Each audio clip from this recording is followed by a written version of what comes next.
Hello students, welcome to my channel Learning History Made Easy. In today's video, we will be seeing about the second PUC economic topic Ordinal Utility Analysis and Indifference Curve. Before going into the video, if anyone is seeing the channel for the first time or if you have not subscribed to my channel, please do subscribe and share it with your friends, and also click the bell button to receive notifications whenever I upload new videos. So without wasting time, let us get into the video. So as I have told, today's video is about ordinal utility analysis. Okay. So in the last video, we have studied in cardinal utility analysis, we express utility in the form of numbers. See, we have learned that when you eat 5 mangoes, you get 3 units of utility. So like that, we studied utility can be measured in the form of numbers. But here what is being said is, in real life we never express utility in the form of numbers.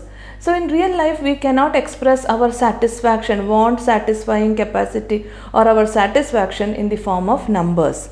But what do? We rank various alternative combinations in terms of having more or less utility. So we can rank, this is having more utility, this is having less utility. So like that we can rank different combinations in terms of having more or less utility. A consumer preference over a set of available bundles can often be represented diagrammatically. So the preference of the consumer based on their utility can be represented diagrammatically. The point representing bundles which give the consumer equality can generally be joined to obtain a curve. So the point where the consumer is getting equal satisfaction, that can be generally joined to obtain a curve. So here it is said that the consumer is said to be indifferent on different bundles because each point gives the consumer equal utility. So what is being said here is the consumer is said to be indifferent on different bundles. That is, if they take combination A and combination B, the consumer is indifferent. It doesn't matter. Combination A also is okay, combination B also is okay. Why? Because both combination gives equal utility or satisfaction to the consumer. For example, if you see this diagram, so here we are seeing here mangoes and here bananas. So when a consumer is having if you say 15 bananas and 1 mango, then the utility is A, that is here we can say imagine that this utility is 50. So when they have 15 mangoes and 1 banana, they get 50 units of satisfaction. If the consumer is having 12 mangoes and 2 bananas also, same satisfaction is same satisfaction is being got from the next combination. Now the third combination, 10 mangoes and 3 bananas, here also it gives the consumer same level of satisfaction, and 9 mangoes and 4 bananas also gives them the same level of satisfaction. So when all these points are joined together, that is what is called as the indifference curve or IC. That is, an indifference curve joins all the points representing bundles which are considered indifferent by the consumer. That is, 15 mangoes and 1 banana gives the same satisfaction like 12 mangoes and 2 bananas. So the consumer is indifferent. The consumer doesn't mind whichever combination he is having because all of them gives the same satisfaction or same utility, and that is indifference curve. So an indifference curve joins all points representing bundles which are considered indifferent by the consumer. So the consumer is said to be indifferent on different bundles because each point gives the consumer equal utility. So such a curve joining all the points representing bundles among which the consumer is indifferent is called as indifference curve. So all such points A, B, C and D on the curve provide same level of satisfaction. So as I have told you, all the points, point A, point B, point C, point D, all gives the same level of satisfaction. So there is no difference. So combination of two goods which gives the same level of satisfaction is marked on the indifference curve. So here we can see mangoes and bananas. So like that, combination of any two goods which gives the consumer the same level of satisfaction can be joined together and it forms the indifference curve. So I hope you understood that point clearly. Now, so when a consumer gets one more banana, she has to forego some mangoes so that utility remains the same. So if a consumer, for example, if we see here, if here quantity of this in this diagram chart, quantity of banana 1 and quantity of mango is 15. So when a consumer wants to get one more banana, that is here quantity of banana became 2, then they have to forego or give up some number of mangoes, that is it becomes 12 here, that is 3 mangoes are given away to get one extra banana. Okay, so here the amount of mangoes that the consumer forgoes in order to get an additional banana, the total utility being the same, is called as marginal rate of substitution.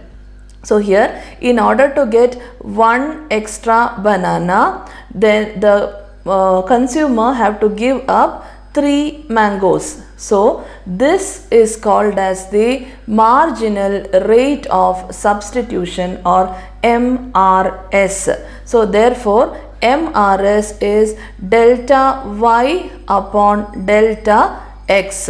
Okay, delta is change. Okay, so change in Y. So now quantity of mangoes is represented here as Y. So change in Y is here it was 15, here 12. So 15 minus 12, that is 3, and upon change in X. So 1 banana became 2 bananas. So the difference is 1. So it is 3. So the MRS is 3 by 1, that is 3. So here again we will see from 2 banana to become 3. So it was the mangoes given up was from 12, 10. So that is 12 minus 10, 2. So 2 mangoes were given up for getting 1 extra banana. So 2 by 1, that is 2. That is the MRS. Again to get here one more extra banana from 3 to 4, they had to give up 1 mango, that is from 10 it became 9. So 1 mango was given to get 1 banana. So that is 1 by 1, that is 1. So that is MRS is delta Y, change in Y upon change in X, that is marginal rate of substitution.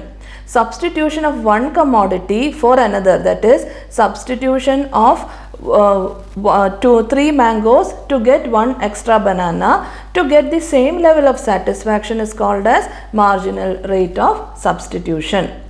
Now here as we increase the quantity of banana, the quantity of mango sacrificed declines. So for example, you see here from 1 banana to become 2 banana, 3 mangoes were sacrificed.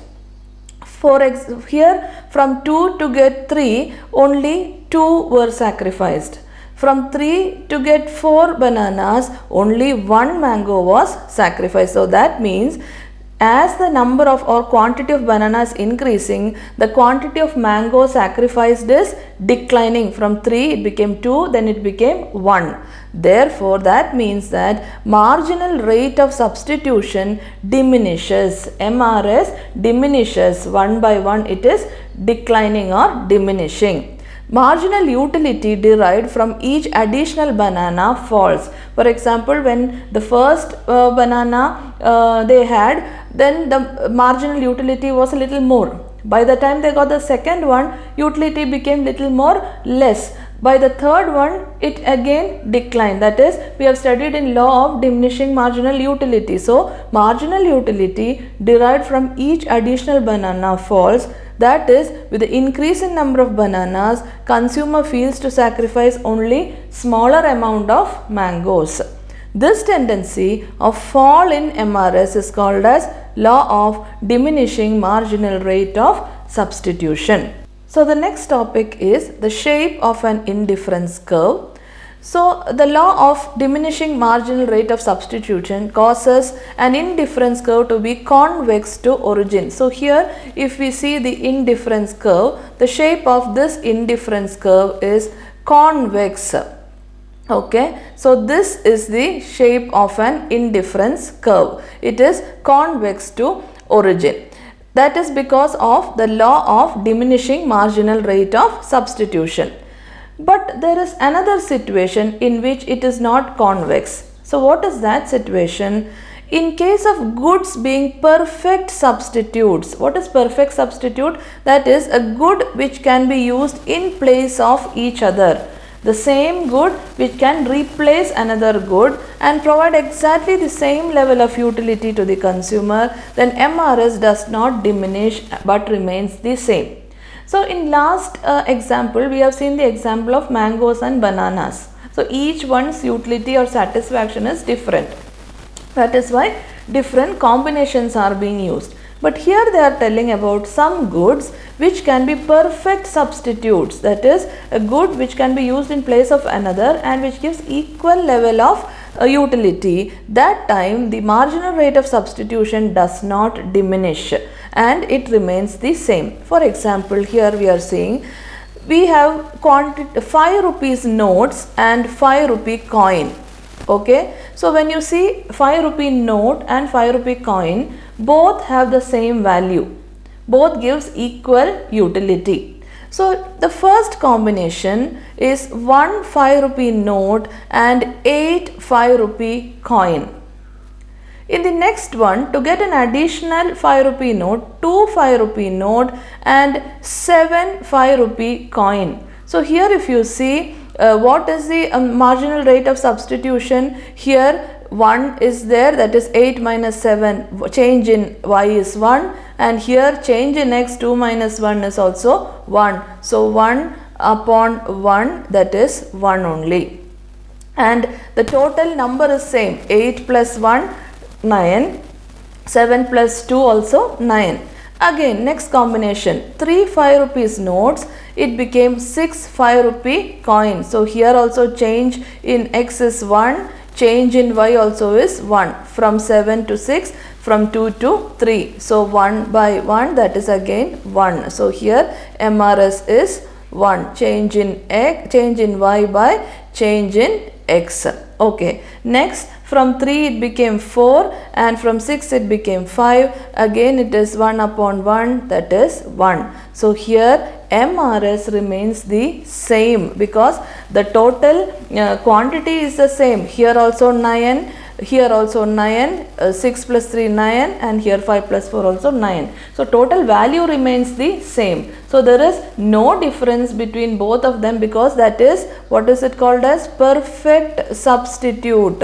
Okay, it is perfect substitute. 5 rupee note and 5 rupee coin is perfect substitute for each other. That is why, and it gives equal amount of utility. So MRS does not diminish, it remains the same. So in such situation, here the consumer is indifferent whether they get more 5 rupee note or less 5 rupee coin, it is the same. So the consumer is indifferent for all the combination. They don't bother which combination, but it gives equal level of satisfaction as long as the total 5 rupee coin and note remains the same.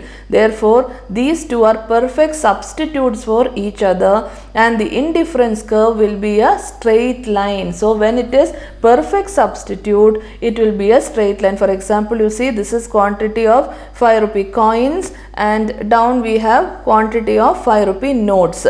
So here you see 8 5 rupee coins and 1 5 rupee note. So the point is A. 7 5 rupee coin and 2 5 rupee note, point B.